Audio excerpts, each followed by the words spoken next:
a quiet town, surrounded by hills and routine, there lived a boy named Johnny. Johnny wasn't like the others. While his classmates talked loudly, chased trends, and tried to fit into everything popular, Johnny walked slower. He listened more than he spoke.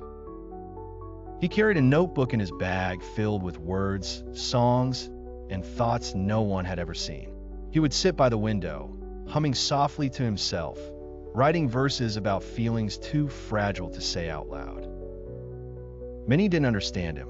Some laughed, others whispered, "Why is he always alone? Who even writes poetry these days?" But Johnny didn't care to be understood by everyone. He cared to stay true to what he felt. And what he felt was love. For Layla, she was in the class next door. He never spoke to her, not once. But he saw her, every morning, every afternoon. Her laughter lingered in his mind like the echo of a beautiful chord. He didn't know how to say it. So he wrote, and wrote, and wrote. The turning point one day, the school announced an event, Free Expression Day. Students were invited to present something personal, a poem, a dance, a story, anything that reflected who they were. While others rehearsed stand-up comedy or trendy TikTok dances, Johnny sat in his room that night, heart pounding, flipping through his notebook. He found the song, a song he had written about a girl who didn't know he existed, a girl who smiled at the sun while he lived in the shade of her light. He refined the melody, practiced until midnight, and slept with the paper on his chest. Microphone, the performance, the school auditorium was buzzing. One after another, students performed. The crowd laughed, clapped, cheered. Then came Johnny's turn. He walked up quietly, holding nothing but a microphone. He scanned the crowd, and there she was, Layla, sitting in the fourth row, smiling, unaware of the storm about to rise inside her. He closed his eyes and began.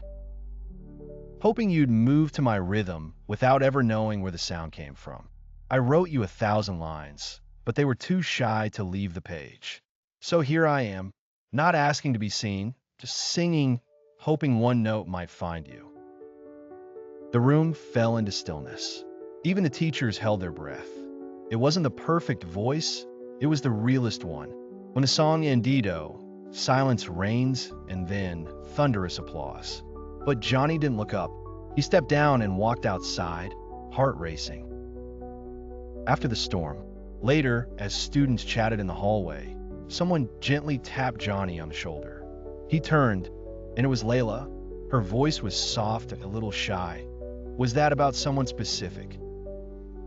Johnny hesitated for a moment, then smiled and said, "Some truths sound better in song than in speech."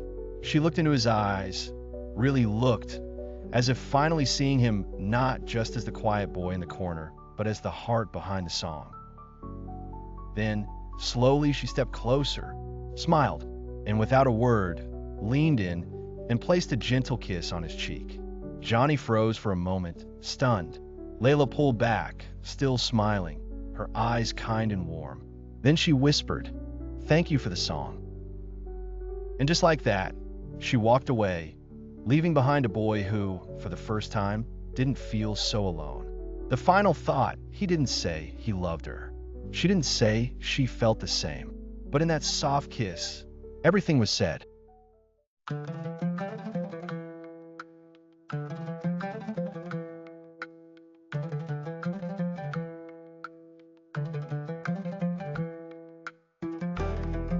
Just a history. One story, one lesson. Like, share, and follow for more timeless tales.